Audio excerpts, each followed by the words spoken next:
ഇന്ന് ഞാൻ സംസാരിക്കുന്നത് നമ്മുടെ അയൽ സംസ്ഥാനമായ പുതുച്ചേരിയിൽ കഴിഞ്ഞ ദിവസം നടന്ന ചരിത്രപരമായ ഒരു മാറ്റത്തെക്കുറിച്ചാണ്. പ്രധാനമന്ത്രി നരേന്ദ്രമോദി പുതുച്ചേരിയിലെത്തി ഏകദേശം 2700 കോടി രൂപയുടെ വികസന പദ്ധതികൾ ഉദ്ഘാടനം ചെയ്ത വാർത്ത നമ്മൾ എല്ലാവരും കണ്ടു. എന്നാൽ എന്താണ് ഇതിന്റെ പിന്നിലെ യഥാർത്ഥ ഗുണങ്ങൾ? എന്തിനാണ് മോദി സർക്കാർ പുതുച്ചേരിക്ക് ഇത്രയും വലിയൊരു തുക നീക്കിവെച്ചത്? കേരളത്തിലിരുന്ന് ഈ വാർത്ത കാണുന്ന നമ്മൾ മലയാളികൾക്ക് ഇതിൽ വലിയൊരു പാഠമുണ്ട്. എങ്ങനെയാണ് ഒരു നാട് വികസനത്തിന്റെ പാതയിലേക്ക് കുതിക്കുന്നത് എന്ന് നമുക്ക് ലളിതമായി ഒന്ന് പരിശോധിക്കാം. ആദ്യം തന്നെ നമുക്ക് ഈ പദ്ധതികളുടെ ഉള്ളടക്കം ഒന്ന് നോക്കാം. വെറും ഒരു റോഡ് നിർമ്മാണമോ കെട്ടിടം പണിയോ മാത്രമല്ല അവിടെ നടന്നത്. നമ്മുടെ സാധാരണക്കാരുടെ ജീവിതത്തെ ബാധിക്കുന്ന 3 പ്രധാന കാര്യങ്ങൾക്കാണ് മോദിജി ഊന്നൽ നൽകിയത്. 1, മികച്ച ആരോഗ്യം.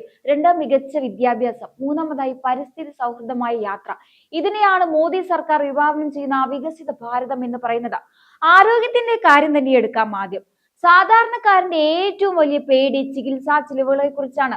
മോദി സർക്കാർ പുതുച്ചേരിയെ ഒരു മെഡിക്കൽ ടൂറിസം ഹബ്ബാക്കി മാറ്റുകയാണ്. ജിപ്മറിലെ ആധുനികമായ ക്യാൻസർ ചികിത്സാ കേന്ദ്രവും പുതുച്ചേരിയിലെ കാരക്കലിലും വരാൻ പോകുന്ന പുതിയ ക്രിട്ടിക്കൽ കെയർ ബ്ലോക്കുകളും ഇതിന് തെളിവാണ്. ഇനി ചികിത്സയ്ക്കായി ദൂര സ്ഥലങ്ങളിലേക്ക് ഓടേണ്ടി വരില്ല.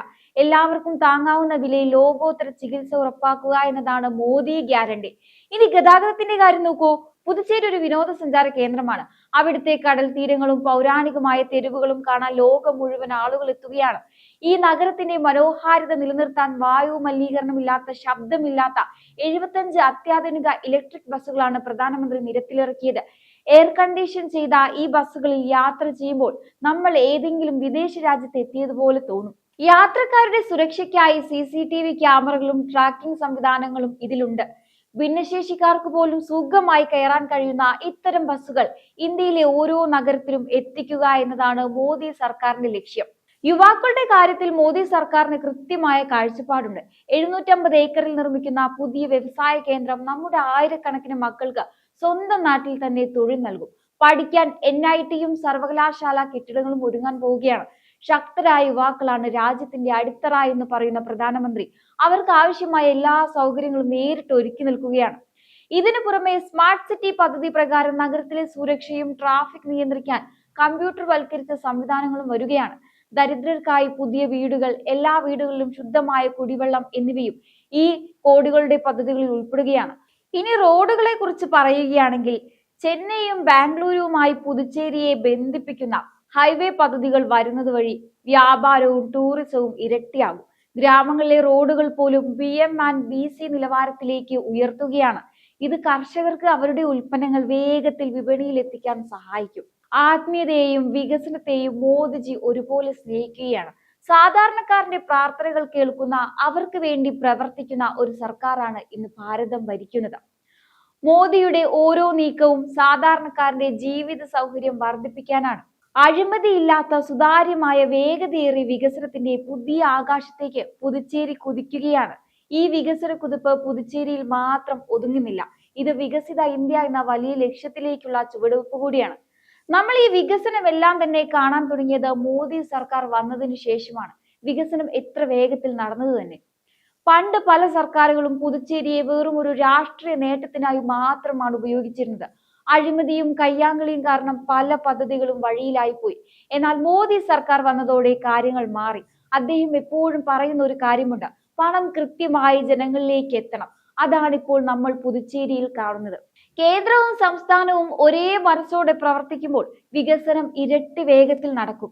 ഒരു സാധാരണക്കാരന് എന്താണോ വേണ്ടത്, നല്ല റോഡ്, കുടിക്കാനുള്ള വെള്ളം, കുറഞ്ഞ ചിലവിൽ ചികിത്സ, മക്കൾക്ക് ജോലി, ഇതെല്ലാം ഉറപ്പാക്കാൻ മോദിക്ക് സാധിക്കുന്നുണ്ട്. പുതുച്ചേരിയെ ഒരു സ്മാർട്ട് സിറ്റിയാക്കി മാറ്റുന്നതിനൊപ്പം അവിടുത്തെ ആത്മീയതയെയും പാരമ്പര്യത്തെയും അദ്ദേഹം ബഹുമാനിക്കുകയാണ്. നമ്മൾ ഈ 2700 കോടിയുടെ പദ്ധതികളെ കുറിച്ച് പറയുമ്പോൾ ഏറ്റവും പ്രധാനപ്പെട്ട ഒന്നാണ് 750 ഏക്കറിൽ വരാൻ പോകുന്ന കാരസൂർ ദസാരപ്പേട്ട ഇൻഡസ്ട്രിയൽ എസ്റ്റേറ്റ്. എന്താണ് ഇതിന്റെ പ്രത്യേകത എന്ന് ചോദിച്ചാൽ, പുതുച്ചേരിയിലെ യുവാക്കളുടെ ഭാവി മാറ്റാൻ പോകുന്ന ഒരു വലിയ വ്യവസായ നഗരമായി ഇതിനെ കാണാം. നമ്മുടെ നാട്ടിലെ ഒരു വലിയ പ്രശ്നം എന്താണ്? മക്കൾ പഠിച്ചു കഴിഞ്ഞാൽ ജോലി അന്വേഷിച്ച് ബാംഗ്ലൂരിലേക്കോ ചെന്നൈയിലേക്കോ വിദേശത്തേക്കോ പോകേണ്ടി വരും. എന്നാൽ മോദി സർക്കാർ ലക്ഷ്യമിടുന്നത് പുതുച്ചേരിയിലെ യുവാക്കൾക്ക് സ്വന്തം നാട്ടിൽ തന്നെ അന്തസ്സുള്ള ജോലി ഉറപ്പാക്കുക എന്നതാണ്. 750 ഏക്കർ എന്ന് പറഞ്ഞാൽ അത് ചെറിയൊരു സ്ഥലമല്ല, വലിയൊരു വ്യവസായ പാർക്ക് തന്നെ അവിടെ ഉയരും. പുതുച്ചേരിയിൽ പ്രധാനമന്ത്രി നടത്തിയ പ്രസംഗത്തിൽ ഏറ്റവും കയ്യടി നേടിയത് അദ്ദേഹം പ്രതിപക്ഷ പാർട്ടികൾക്കെതിരെ നടത്തിയ തുറന്നടികളാണ്. വികസനത്തിന്റെ കാര്യത്തിൽ മോദിജി എത്രത്തോളം വിട്ടുവീഴ്ചയില്ലാത്തവനാണെന്ന് ഈ വാക്കുകളിൽ നിന്ന് വ്യക്തമാണ്. വർഷങ്ങളോളം പുതുച്ചേരി ഭരിച്ച DMK-യും കോൺഗ്രസും ഈ നാടിനോട് ചെയ്തത് വലിയ ചതിയാണെന്ന് അദ്ദേഹം അക്കമിട്ട് നിരത്തി. അവരെ അദ്ദേഹം വിശേഷിപ്പിച്ചത് വികസനത്തിന്റെ സ്പീഡ് ബ്രേക്കറുകൾ എന്നാണ്. അതായത് വണ്ടി ഓടാൻ നോക്കുമ്പോൾ തടസ്സം നിൽക്കുന്ന കല്ലുകൾ പോലെയായിരുന്നു ഈ പാർട്ടികൾ. സ്വന്തം പോക്കറ്റ് വീർപ്പിക്കാനും അഴിമതി നടത്താനും വേണ്ടി അവർ പുതുച്ചേരിയുടെ വികസനത്തെ വർഷങ്ങളോളം പിന്നോട്ടടിച്ചു. ഏറ്റവും വലിയ ആരോപണം അദ്ദേഹം ഉന്നയിച്ചത് കോൺഗ്രസിനെതിരെയാണ്. ഡൽഹിയിലുള്ള ഒരു പ്രത്യേക കുടുംബത്തിന് പണം എത്തിക്കാനുള്ള വെറുമൊരു ATM മാത്രമാണ് കോൺഗ്രസ് പുതുച്ചേരിയെ കണ്ടിരുന്നത്. അതായത് ജനങ്ങളുടെ നികുതി പണം വികസനത്തിന് ഉപയോഗിക്കുന്നതിന് പകരം രാഷ്ട്രീയ യജമാനന്മാരെ പ്രീണിപ്പിക്കാൻ അവർ വഴി മാറ്റിപ്പിടിച്ചു.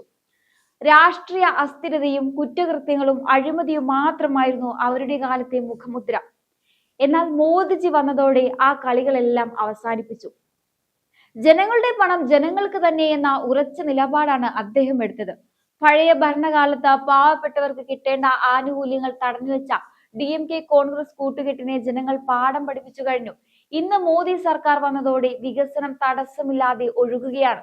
അഴിമതിയുടെയും സ്വജനപക്ഷപാതത്തിന്റെയും ആ പഴയ അന്ധകാരം മാറ്റി വികസനത്തിന്റെ സൂര്യപ്രകാശമാണ് മോദി പുതുച്ചേരിയിൽ എത്തിച്ചിരിക്കുന്നത്. രാഷ്ട്രീയ ലാഭത്തിന് വേണ്ടി നാടിനെ ഒറ്റിക്കൊടുക്കുന്നവർക്ക് മോദിജി നൽകിയ ഈ മറുപടി ഏതൊരു സാധാരണക്കാരനും ആഗ്രഹിച്ച ഒന്നാണ്. വികസനത്തിന് തടസ്സം നിൽക്കുന്ന ആരെയും ഭാരതത്തിന്റെ മണ്ണിൽ വാഴാൻ അനുവദിക്കില്ല എന്ന ശക്തമായ സന്ദേശമാണ് അദ്ദേഹം ഈ സന്ദർശനത്തിലൂടെ നൽകിയത്. നമ്മൾ ഇത്രയും നേരം ചർച്ച ചെയ്തത് പുതുച്ചേരിയിൽ വന്ന മാറ്റങ്ങളെ കുറിച്ചാണ്. എന്നാൽ ഈ വികസനങ്ങളുടെ പിന്നിലെ യഥാർത്ഥ ലക്ഷ്യം എന്താണെന്ന് നിങ്ങൾ ചിന്തിച്ചിട്ടുണ്ടോ? പ്രധാനമന്ത്രി നരേന്ദ്രമോദി വിഭാവനം ചെയ്യുന്ന സബ്കാ സാത്ത് സബ്കാ വികാസ്, എല്ലാവർക്കുമൊപ്പം എല്ലാവർക്കും വികസനം എന്ന വലിയ ലക്ഷ്യത്തിന്റെ ഭാഗമാണിത്. കേരളത്തിലിരുന്ന ഈ വാർത്തകൾ വിശകലനം ചെയ്യുമ്പോൾ നമുക്ക് മനസ്സിലാക്കാൻ സാധിക്കുന്ന ഒരു പ്രധാന കാര്യം, വികസനം എന്നത് കേവലം വലിയ പ്രസംഗങ്ങളിലല്ല, മറിച്ച് അത് സാധാരണക്കാരന്റെ അടുക്കളയിലും അവന്റെ യാത്രാ സൗകര്യങ്ങളിലും ആരോഗ്യത്തിലും പ്രതിഫലിക്കണം എന്നതാണ്. മോദി സർക്കാരിന്റെ ഓരോ നീക്കത്തിലും ഒരു കൃത്യമായ ദീർഘവീക്ഷണമുണ്ട്. ഉദാഹരണത്തിന് നമ്മുടെ തീരദേശ മേഖലയുടെ വികസനം നോക്കുക. സാഗർമാല പോലുള്ള പദ്ധതികളിലൂടെയും പുതിയ തീരദേശ അടിസ്ഥാന സൗകര്യങ്ങളിലൂടെയും പുതുച്ചേരിയിലെ മത്സ്യത്തൊഴിലാളികൾക്കും ആ മേഖലയെ ആശ്രയിച്ച് കഴിയുന്നവർക്കും മെച്ചപ്പെട്ട വരുമാനം ഉറപ്പാക്കാൻ ഈ സർക്കാരിന് സാധിക്കുന്നു.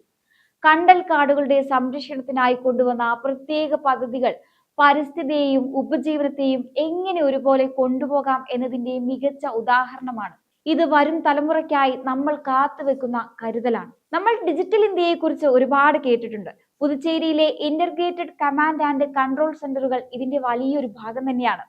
അഴിമതിയില്ലാത്ത ഒരു ഭരണം എന്നതിലുപരി സർക്കാർ സേവനങ്ങൾ ജനങ്ങളുടെ വിരൽത്തുമ്പിൽ എത്തിക്കാൻ മോദി സർക്കാർ കാണിക്കുന്ന ആവേശം സമാനതകളില്ലാത്തതാണ്. എന്തായാലും ഈ ഒരു വിഷയത്തെക്കുറിച്ചുള്ള നിങ്ങളുടെ അഭിപ്രായങ്ങൾ കമന്റ് ബോക്സിൽ രേഖപ്പെടുത്തുക.